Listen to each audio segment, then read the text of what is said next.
Today, we're going to talk about the first appearances and key issues for the greatest day of the week. New Comic Book Day, February 3rd, 2021. So let's get to it. I'm Jimmy Don Kerr, and this is the SmallTown Collectibles YouTube channel. So before we get into our key issues and first appearances this week, of course, guys, I want to ask you to hit that subscription button. Turn on that notification bell so that you know when I put out new content. Leave a comment below. If there's any books I'm missing this week, let me know. And the people that are reading the comments will know if I miss something. They'll know books that they can check out themselves. And if you like the content, hit that thumbs up button. I'd sure appreciate it. All right, guys, so let's get started with our list. So first up this week, we're going to start with our independents. From Aftershock, we have Maniac of New York, #1. The synopsis of this one is: an unstoppable, invincible killer stalks the streets of New York, and with no other options, authorities choose to ignore him, and the city citizens are forced to adapt, with the exception of 2 women who unite to go up against an impossible enemy. So that sounds like a cool story to me. Aftershock generally puts out pretty good books, and I think this will be a good one. You've got your cover A on this one, and you also have a 1 in 15 variant by artist Jonathan Luna. From IDW this week, we've got a couple of books. Chained to the Grave, #1. You got outlaw Roy Mason has come back from the dead in search of treasure, chained to the headstone that marked his grave. Again, IDW usually puts out some pretty good content. You got this #1 book from them this week. I think that sounds kind of fun. I'm definitely going to check that one out. Also from IDW this week, you've got Transformers Beast Wars #1. This is a 48-page oversized comic that introduces a new Beast era. So if you're a Transformers fan, this may be a book you want to grab.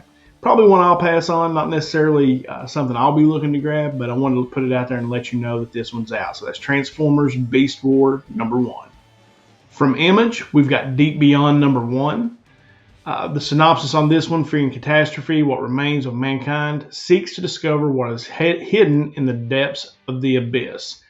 Some really cool covers on this one. I'll pop them up here on the screen so you can take a look. But the cover A, I really dig. Again, I've said it many weeks, with the Future State books, kind of the pastel colors they're using.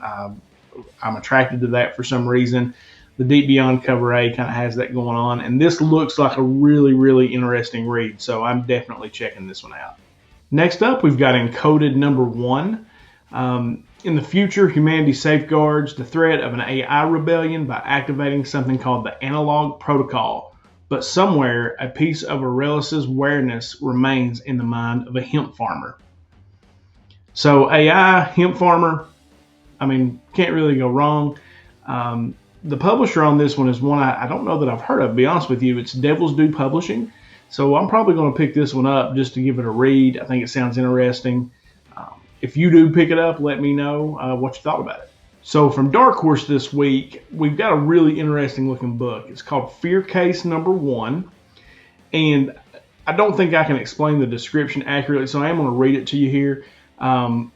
Secret Service agents investigate the Fear Case, a mysterious box that appears throughout history at sites of tragedy that must be passed on within 3 days, or the possessor will face deadly consequences. That sounds awesome to me. There's a bunch of cool covers here. Dark Horse has some really original material, so I'm kind of looking forward to this one. This is probably my pick of the week as far as books that I'm really looking forward to picking up and getting. Be Fear Case #1 from Dark Horse. From Boom this week, you have Luna #1. And again, a woman learns the truth about the family of the sun, blood rituals, drugs, and sex while she is forced to confront the dark secrets behind her dreams. Now, this is intended for mature readers, as I'm sure you could pick up from the reading of that description. But Luna #1, it sounds like kind of a weird, trippy book. I bet the art's kind of trippy. I don't know. I'm kind of interested. If this one's at my LCS, I'm definitely going to pick it up and flip through it and see what I think before I bring it home. But yeah, Luna #1. Looks like that could be an interesting read this week. So from one of my favorite publishers this week, Scout, you've got another release on their Nonstop imprint, and that's where they release the first issue, and then they release the rest of it in essentially like a trade paperback. And you've got the Shepherd #1 this week.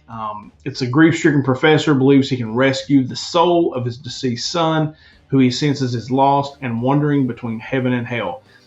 Again, that sounds kind of interesting. I kind of dig how they do that because I'm one of those people who I really will buy every run or every issue in a run before I read it. Sometimes I feel like I should just buy trades. I don't know, but I like the individual books. I like reading those and collecting those. But the Shepherd #1, and that's something cool that Scout does. Looks like a fun book this week. I'm definitely going to check that one out. And to finish up our independent list this week, I've got a couple from Dynamite. One is a #1 that's coming out. It's a Red Sonja book, and it's the introduction of multiple Red Sonjas across alternate realities, and that is Sonja Versal #1. So if you're into that Savage or those Savage characters, Sonja Versal #1 is probably a definite pickup for you this week. And then the other one, in a book that I don't read, but as I was looking through the books this week to set up this list, I came across this Vampirella cover. The book is Vengeance of Vampirella #14. And there is a cover, and it's cover K. There's generally 1,000 covers for these books, but there's a cover K, and it's an incentive by Lucio Perillo that I freaking love. Like, I think it looks so sweet. And if I can dig that one up, I'm probably going to buy it. I don't buy a ton of Vampirella. It's not a book I read, but I come across this book, and for whatever reason, that cover stands out to me, and I generally like Perillo's art. But if I can find it, and like I said, I've already thrown it up on the screen here so you could see it, but it's a cool book or a cool cover. Let me know what you think in the comments. I think that one's awesome. All right, let's jump over to DC. Not a ton from DC this week. You basically got a bunch of the Future State books wrapping up. You've got Future State, the next Batman #3, and this is book 3 in a 4-issue limited series featuring Tim Fox's Batman. Got a couple of backup stories here featuring the Arkham Knights and the Outsiders. So it looks like that run's getting ready to wrap up. Got one more issue after this one. That's the Future State next Batman #3. Next up, you've got the Future State Harley Quinn #2. It's got a nice cover A and also a pretty cool cover B. This is the conclusion of the 2-issue limited series. This featured Harley Quinn and Scarecrow versus the Black Mask Gang. So that wraps up the Harley Quinn this week. Then you've got your Future State Superman of Metropolis #2. Again, that wraps up this story arc. As it says, it's the conclusion of 2-issue limited series featuring Jonathan Kent versus Brainiac. You also have a couple of backup stories in here, which I honestly think are pointless. I generally just read the main story, and then, I don't know, I like, the backup stories in this one are the Guardians of Metropolis featuring Shiloh Norman as Mr. Miracle. And I love Mr. Miracle, but again, I don't know. I think it's kind of pointless to put those in there, but that's just my opinion. So, cool cover A, pretty nice cover B on this one as well. You got Future State Swamp Thing #2. Again, another conclusion to this series featuring Swamp Thing Supreme. The Wonder Woman Future State wrapping up. The conclusion of this series, Future State Wonder Woman #2. And it's the 2-issue series featuring Yara Flor. Then your Future State Flash #2. That one concludes this week as well. All right, now let's jump on over to Marvel. Marvel's got a bunch of titles this week. I'm not generally a big Marvel guy, but there's probably a few of these titles I'm going to pick up just to check out. First up, though, on the list is the second print of Amazing Spider-Man #55. It's the book that got really hot, kind of that negative space cover. You've got a couple this week. Again, an offshoot of the original cover, second print. And then you've got a black and white 1 in 50 by Patrick Gleason. Both of those books are pretty hot, or pretty sweet looking.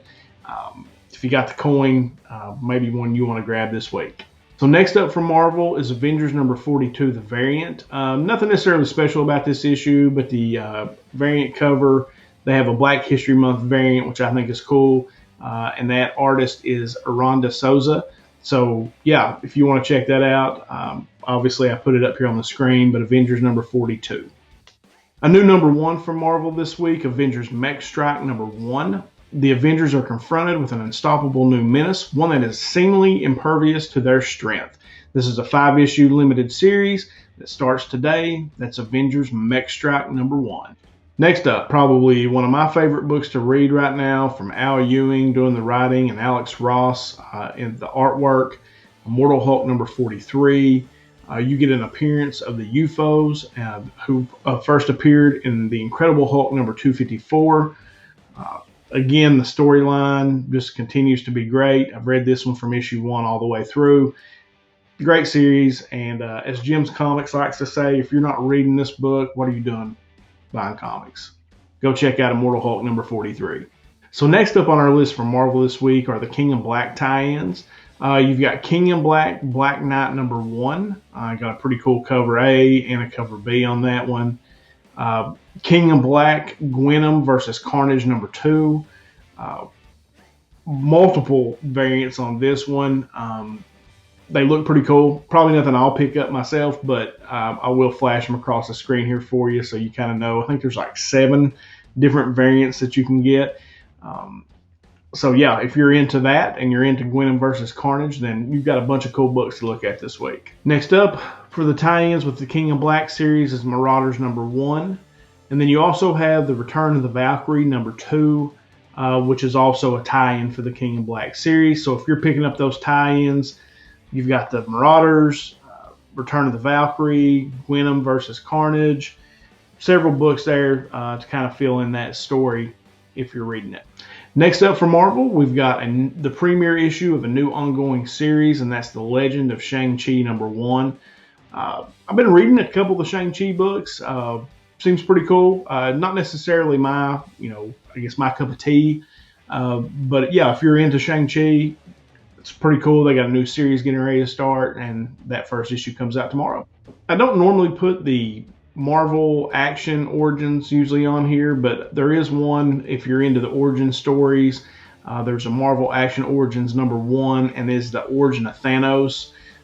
There's a pretty cool variant cover as well if you want to check that out. But Marvel Action Origins number 1 on the list this week. Next up, we've got Strange Academy number 8. Again, made for Disney Plus comic book series.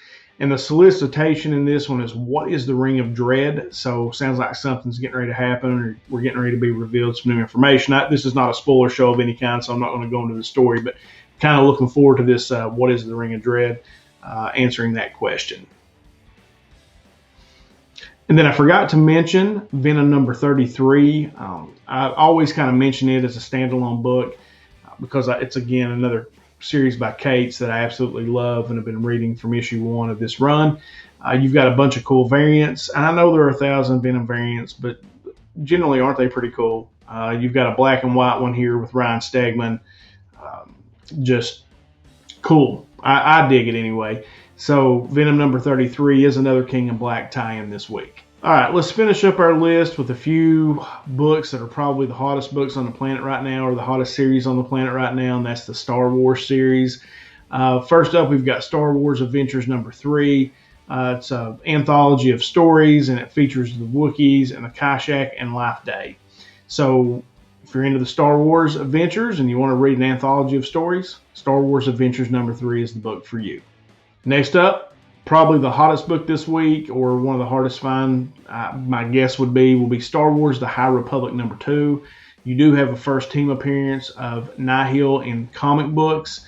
A bunch of variant covers for this one as well. So Star Wars The High Republic number 2, second issue. First issue was incredibly hot. Comes out tomorrow. Then you've got your Star Wars High Republic Adventures number 1, and you do have a couple of first appearances in this one.